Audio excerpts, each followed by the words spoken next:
Channel 2 News!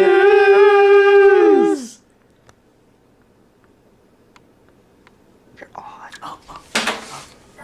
Alright.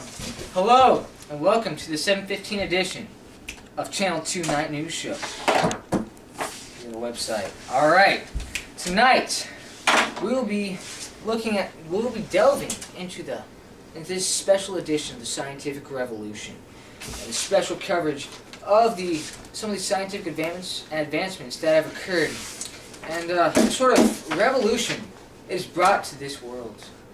First off, we'll be looking at some specific advancements of Sir Isaac Newton, Mr. Father of Enlightenment. Alright, let's go to him.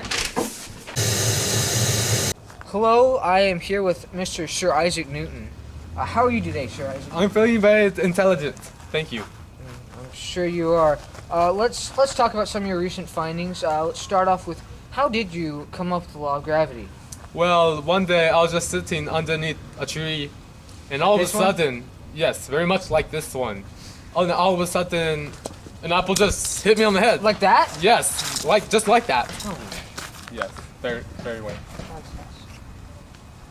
And so, I just thought that there must be some kind of force pulling down on us, and so I named that force gravity. Gravity. Oh, see, fascinating. Well, let's go to what is one of your natural laws? I know you came up with a lot of them. What's one of them? For every action, there is an equal but opposite reaction. That is fascinating, is it not? All right, let's see. What if you could pick? What would be your most significant finding and contribution to science as a whole? Perhaps gravity, because without gravity, we would just be floating everywhere. Nothing to hold us down to the earth. Yes, it's definitely one of the very first to expand into the scientific realm and explore our own physical worlds. Well, thank you. Let's go head back up to the studio. We'll cut that out. Well, who knew apples were so therapeutic? Now we're going to take a short break and go to Bill with the weather, and then we'll go into our commercial break. All the precipitation is frozen, as you can see.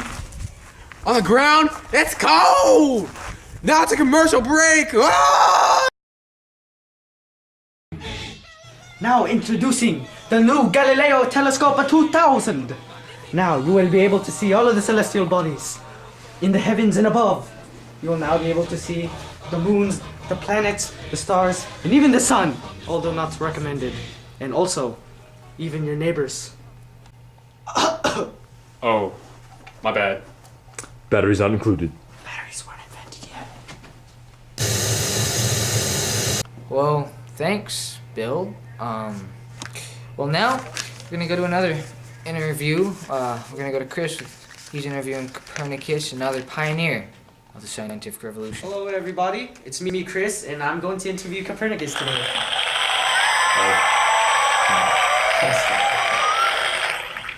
So tell me, Copernicus, what is this theory of yours, and how did you come up with it? Oh, well, first of all, my theory is that the Earth and all the celestial bodies go around the sun, and that we all orbit the sun, and then that the moon comes around us, that we are not the center of the universe. The sun is the center, and everything goes around that. And most people really do think that we are, but if you think about it deeply, that does not make any sense whatsoever. No, not at all. Ptolemy is completely wrong. Okay. So, I've also heard that you've been criticized by many of your peers and even the church. Can you tell me about this? Well, people just don't think my theory makes any sense, but really it does. It is the perfect thing. This is what actually is happening in the outer space, out of Earth. Okay. So, thank you, Copernicus, for your time. Thank you. And we're gonna go back to Tyler in the studio. Thank you.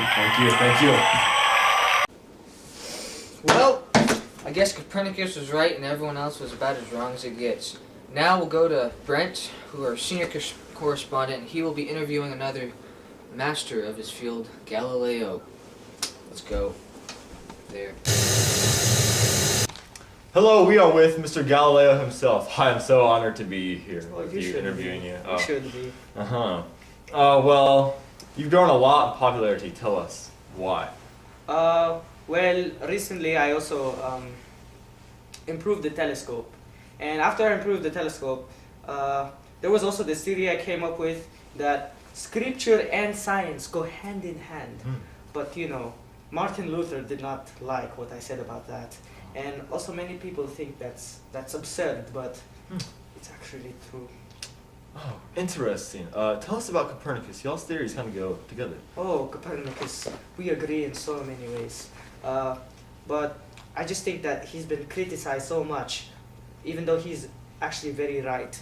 And you know, he was mocked and hooted by an infinite multitude of fools, and it's unbelievable, stupidos. Oh, you know. wow. Wow. And lastly, you have been condemned by the Catholic Church. Tell us your feelings about that. I can't believe it. It's insane. You know, I think I'm right. You know, I'm right, but the church doesn't think so, and that's why I was, you know, Oh, wow. I was put off. Also, we have a demonstration with Galileo. He has prepared something for us. Yes, I have. Here's our demonstration. Galileo, please explain what will take place. Basically, Aristotle said that a heavier object will hit the ground faster than a lighter object if they are dropped at the same time. I will prove that wrong because mass does not affect gravity. I will use this lighter ball and this heavier ball, and I will drop them at the same time. And I will assure that gravity will not affect the rate at which they drop. In 3, 2, 1. Wow, that is Yes. amazing. Yes, it is. Thank you for your time today. We enjoyed it very much. And back to you, Tyler. Arrivederci. Thanks, Brent. So those were just a few of the scientists that contributed to the scientific revolution. Some other notable scientists include Tycho Brahe, Johannes Kepler, and Robert Boyle. Unfortunately, our thrilling ride through this timeline of the masterful scientists and wonderful pioneers of science must come to a close. Let's try not to die, and thanks for watching. Stay enlightened, 16th and 18th century Europe. Good night.